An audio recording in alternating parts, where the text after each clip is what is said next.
y'all, Banjo Ben here today with a very fun banjo lesson. I've taught a type of lesson on the site before called a pick-a-lick series, and that's where we take a famous lick and we pick it apart, we learn what makes it tick, and then we learn how to apply it in all kinds of different contexts that you may or may not have thought of before. And today, we're going to do what I call the Foggy Mountain Special lick. It's that lick that I started with. Okay, and there's lots of different variations. We're going to talk about that. I think that sometimes licks like these can be pigeonholed into certain circumstances, like only when you play Foggy Mountain Special. Oh, but goodness, there's so much in this lick that we can use. There's actually two parts of it. I'm going to break it down into two halves. We're going to look at what they mean on the banjo neck, how we can use that in all kinds of different keys, use it in our backup, and then we're going to zoom back out at the actual Foggy Mountain Special lick, look at some ways that some famous pickers have played it before, and then introduce a couple of other variations that I know you'll love. Hey, if you're not a Gold Pick member over on the website, banjobenclark.com, you need to be that, because that would allow you to view this entire 30-plus minute lesson, download the tabs, and have access to hundreds of other lessons on banjo, guitar, and mandolin. Just go to joinbanjoben.com to learn more. And with that, let's jump right in. If there's one thing I've learned over my YouTube career of almost 20 years now, it's that a lot of you are impatient. And I'm not blaming you. I realize life is life. So I want to start out this lesson a little different and just go ahead and show you a cool lick. You know, one of the ways that Earl played this particular lick. And then for those of you who actually want to really learn how to play the lick and really learn how to play the banjo, you can watch the rest of the lesson. But for you minute to click it, folks, let's just go ahead and show you how to play it. I'm not going to pull the tab up yet. I just want you to watch.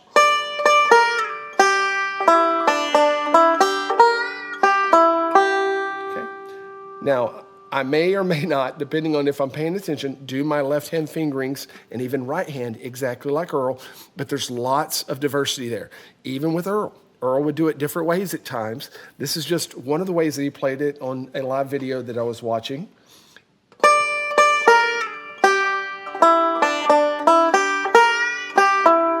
Okay, a couple things I want to point out is that we do indeed have some double fingers, right?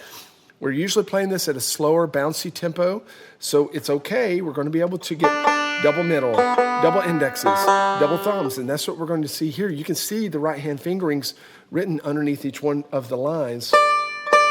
Now, whenever he would slide down, I have it slid from 11 to 9. That's not a hard, fast slide from there. It's just down towards the 8th fret is what I want to communicate. But I do want to get that slide sound. And he landed with his index finger on the 8th fret. And then he'd have his middle right there on the 9th. He would throw in often an open first string. And then for the second measure fingering, watch what he would do. I'm not going to play anything, just watch. He would do index, middle, index, pinky for the choke or the bend, whatever you want to call it. See, I did a little different.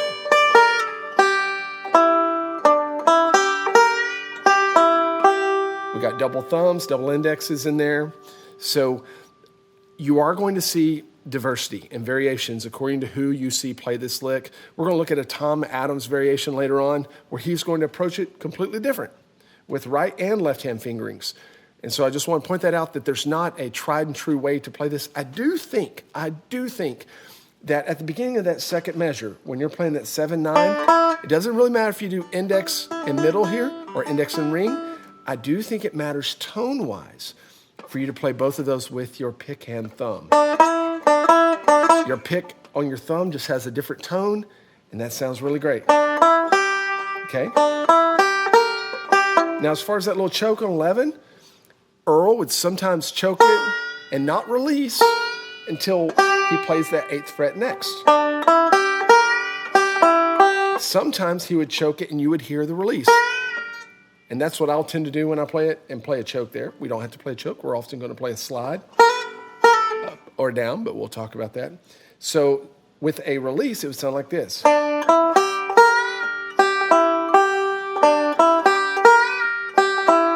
So it just depends on what sound I'm wanting to go for.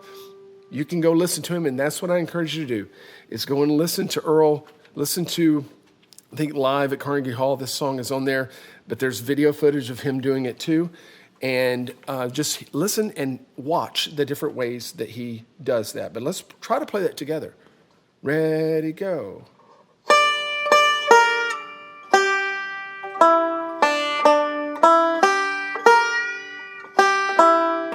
Now you'll often hear, and I need to mention this, you'll often hear notes actually played before this lick starts. There's little pickup notes. Okay, and that's something that you need to go listen for. It's not always played. A lot of times it's played just on the downbeat. And many times this lick is repeated, right? So when it's repeated, it's the second time it's played exactly like written here, starting on the first beat.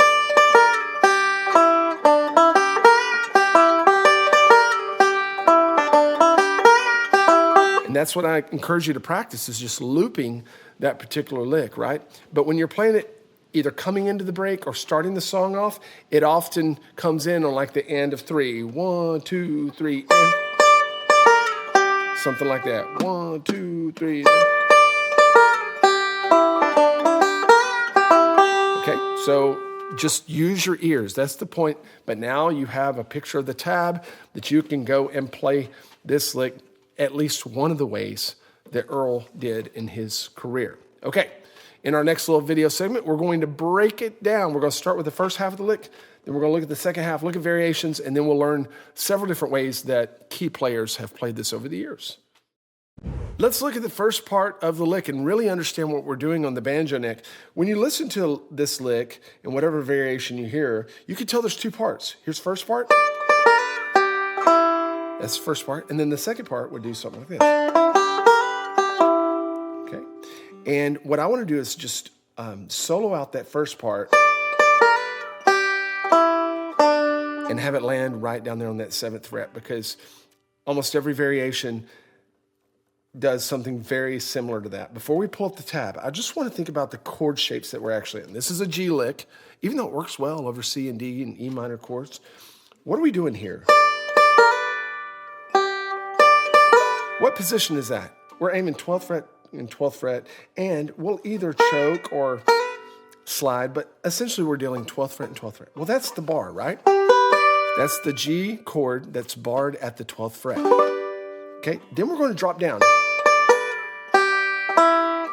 What shape is this? Did you see where my fingers went?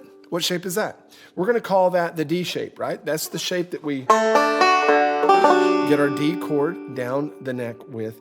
You know, it's funny, we call that the D shape, but isn't it really the C shape?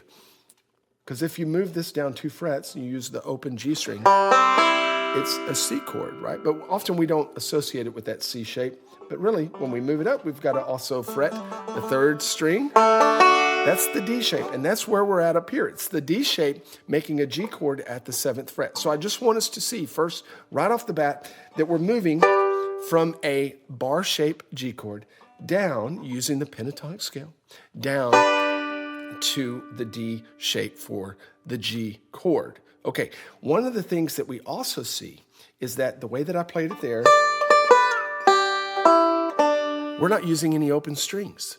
That's called a closed lick. That means that whatever we learn here over this G chord can be moved wherever we want to on the neck to apply to different chords. That's so cool.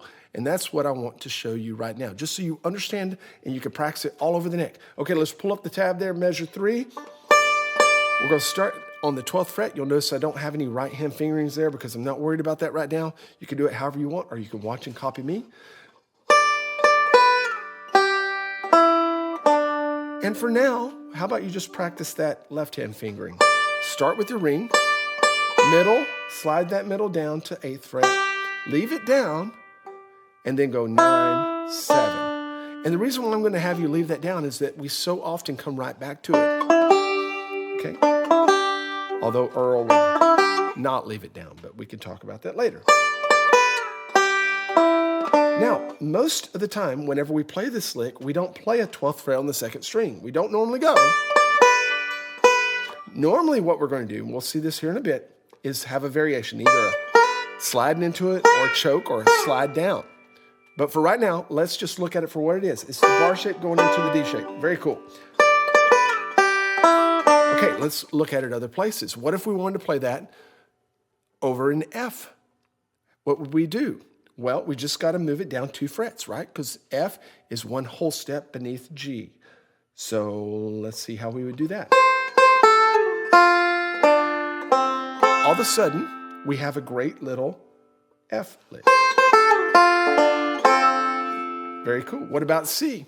We talked about that. And then an open string. Pretty cool. So what I want you to do is just press pause and practice playing that lick all over the neck. And what I'd love for you to be able to do is just play it by feel, right? So get to where you don't have to really count frets. You can at first. You can say, okay, I'm going to go down 1, 2, 3, 4 frets to play the rest.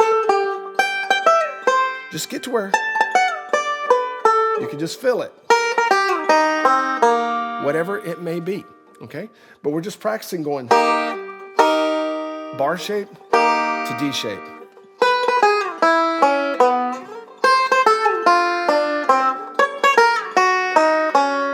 Okay, so it doesn't matter what key we're in, and I'll show you why that matters, because we can grab this lick by itself, and we can play some great backup stuff, lead stuff with it. For instance, let's say that we're just vamping along in a song that has the G chord.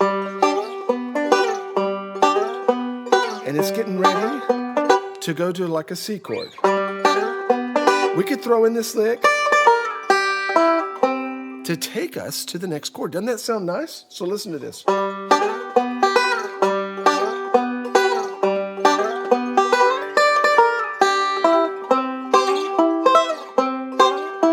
Watch this.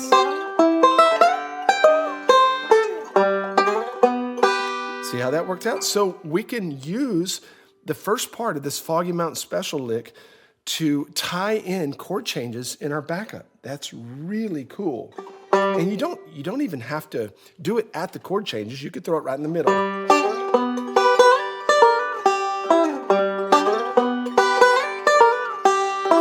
Okay. Now I know I'm throwing a little slide in there, but if I kept it straight the way we've learned it.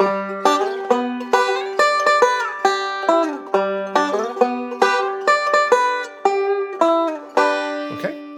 Really cool. So you could even pause your video right now and just practice on a song. Take I'll Fly Away, take 9-Pound Hammer, whatever, slow it down. And as you're playing your backup, practice doing these licks in different places. If I'm going to do it over a D chord, okay, pretty cool. So let's say my song was going to go 2 measures of G, 2 measures of C, 2 measures of D, back to G. I might do something like this.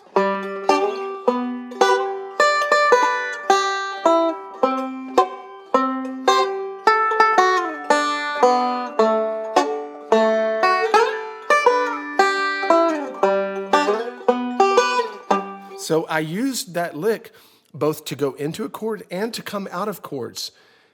And so there's much, much to explore there. And I just want to open your eyes to that. So see this lick first as just this, taking us from bar to D shape, and then employ that wherever you can. Now, let's think about variations. I mentioned those. Starting in measure 9, first thing we can do, just to remind us of what Earl did in his, at least that one variation, was he just slid down. Okay? Okay. Another thing that's very, very common in measure 10 is to slide up 11 to 12. Now, I have that slide written as an 8th note because it looks cleaner on tap. But in real life, it's like a little 16th note slide. It happens a little faster. Sounds more like this real life. I go ahead and play it kind of quick. Okay. Another thing we can do, measure 11, is to choke. I love doing that one. And again, when you come down to 8 and 9, you can do that either with your first 2 fingers or middle. You can slide that down, stay with your middle, or land there. Whatever's the easiest for you, I think is fine. And then here's a great variation, measure 12. We don't have to stay just on the 12th fret. You'll hear this a lot. So they'll play 12, then 14, or even 15, but most often 12 and 14, and then do the slide or choke. And then I threw in, just so you could see a variation, I threw in the open 5th string and then backed it up with that 8th fret. We're going to see that a lot, so that lick, that variation sounds like this. Or,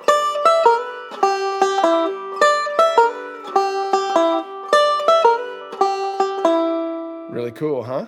All right, so before we move on, I just want to make sure that you understand theoretically we're going from a bar shape to a D shape. And we can do that